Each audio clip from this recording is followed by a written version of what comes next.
अस्सलाम वालेकुम dear viewers, असांजे चैनल ते खुश आमदीद।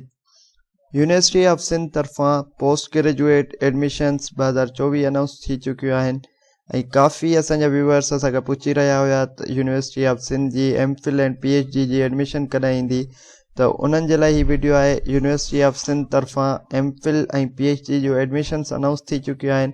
डिफरेंट डिग्री प्रोग्राम्स में यूनिवर्सिटी ऑफ सिंध तरफ़ां पीएचडी ऐं एमफिल एडमिशन्स अनाउंस कयूं वयूं आहिनि।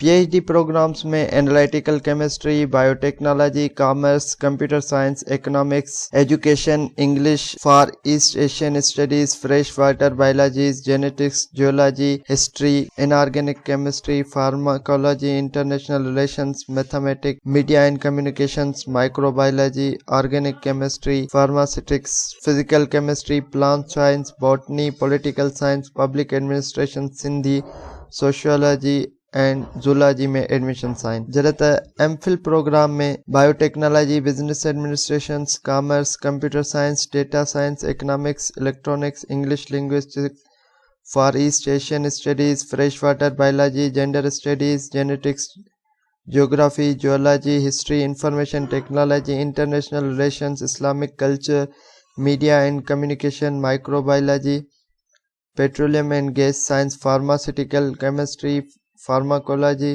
Plant science, botany, political science, public administration, sociology, software engineering, statistics and telecommunication आहिनि। त ही तक़रीबन डिग्री प्रोग्राम्स आहिनि पीएचडी एमफिल जा, जंहिंमें सिंध यूनिवर्सिटी तरफ़ां एडमिशन्स अनाउंस कयूं वयूं आहिनि।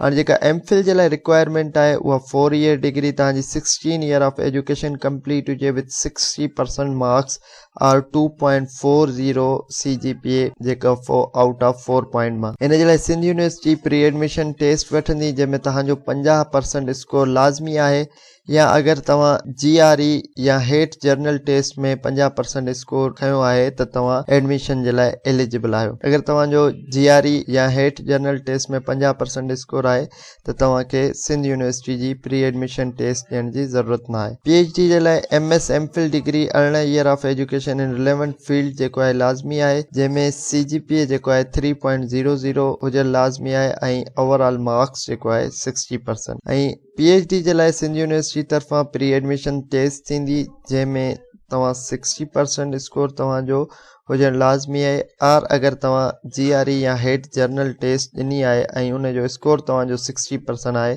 त तव्हां एलिजिबल आहियो एडमिशन जे लाइ, ऐं तव्हांखे पोइ सिंध यूनिवर्सिटी जी टेस्ट न ॾियणी पवंदी। अचो त हिननि जा शेड्यूल ॾिसूं था। शेड्यूल में तव्हांजी जेका रजिस्ट्रेशन ऑनलाइन स्टार्ट थींदी उहा 5 मई 2024 खां स्टार्ट थींदी ऐं लास्ट डेट ऑफ रजिस्ट्रेशन 27 मई 2024 हूंदी। प्री एंट्री टेस्ट डेट जेका आहे जून 12 2024 ते थींदी। अप्लाई करण जे लाइ सभिनी खां पहिरियां तव्हां रिसर्च ग्रेजुएट स्टडी जेका यूनिवर्सिटी ऑफ सिंध जी डायरेक्टर रिसर्च ग्रेजुएट स्टडीज़ जी वेबसाइट आहे उन ते वञी अकाउंट ठाहींदा ऐं उन खां पोइ तव्हां जेको आहे अप्लाई कंदा। थी जेका वेबसाइट आहे drgs.usin.edu.pk।